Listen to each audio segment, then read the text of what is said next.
Delhi liquor scam కేసులో మరో కీలక పరిణామం జరిగింది. లిక్కర్ స్కామ్ వ్యవహారంలో సిబిఐ నమోదు చేసిన కేసులో నిందితుడిగా ఉన్న శరత్ చంద్రారెడ్డి అప్రూవర్ గా మారారు.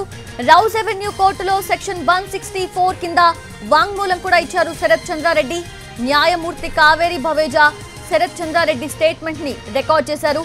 గతంలో ఈడీ కేసులోనూ అప్రూవర్ గా మారారు శరత్ చంద్రారెడ్డి. ఇప్పుడు సిబిఐ కేసులోనూ అప్రూవర్ గా మారారు.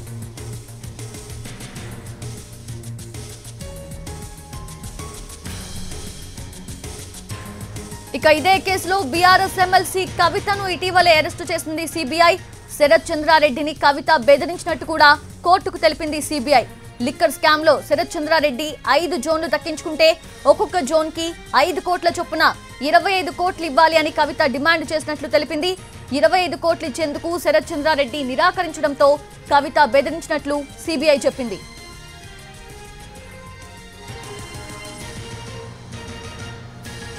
లేటెస్ట్ అప్డేట్స్ తెలుసుకుందాము. మా ఢిల్లీ ప్రతినిధి రాజు సిద్ధంగా ఉన్నారు. రాజు, ఏంటి సిబిఐ కేసులో శరత్ చంద్రారెడ్డి అప్రూవర్ గా మారినట్టుగా తెలుస్తుంది. ఏంటి ఆయన వాంగ్మూలం రికార్డ్ చేశారు కదా, ఏముంది?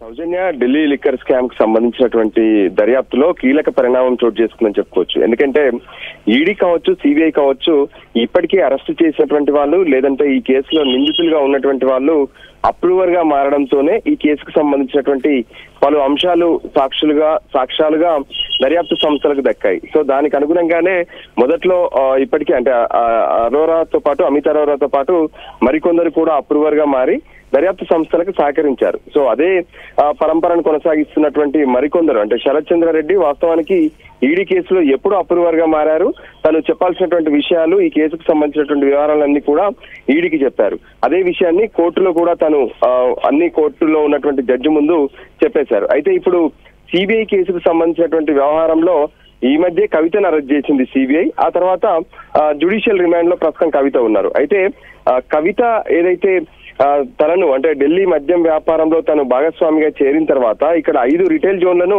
శరత్ చంద్రారెడ్డి దక్కించుకున్నారు. అయితే 5 కోట్ల చొప్పున మొత్తం 25 కోట్లు కవితకు ఇవ్వాలని చెప్పి బెదిరించారు, డిమాండ్ చేశారు.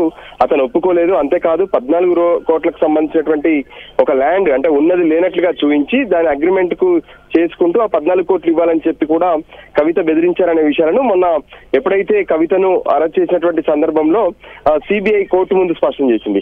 సో ఆ విషయాలకు అనుగుణంగానే వాటికి సంబంధించినటువంటి మరింత సమాచారం ఇచ్చేందుకే శరత్ చంద్రారెడ్డి అప్రూవర్ గా మారినట్టు తెలుస్తుంది. సో శరత్ చంద్రారెడ్డి ఇచ్చేటటువంటి సాక్ష్యాలు, తను ఇచ్చేటటువంటి వాంగ్మూలం ఇప్పుడు కవిత కేసులో కూడా చాలా కీలకంగా మారే అవకాశం స్పష్టంగా కనిపిస్తుంది.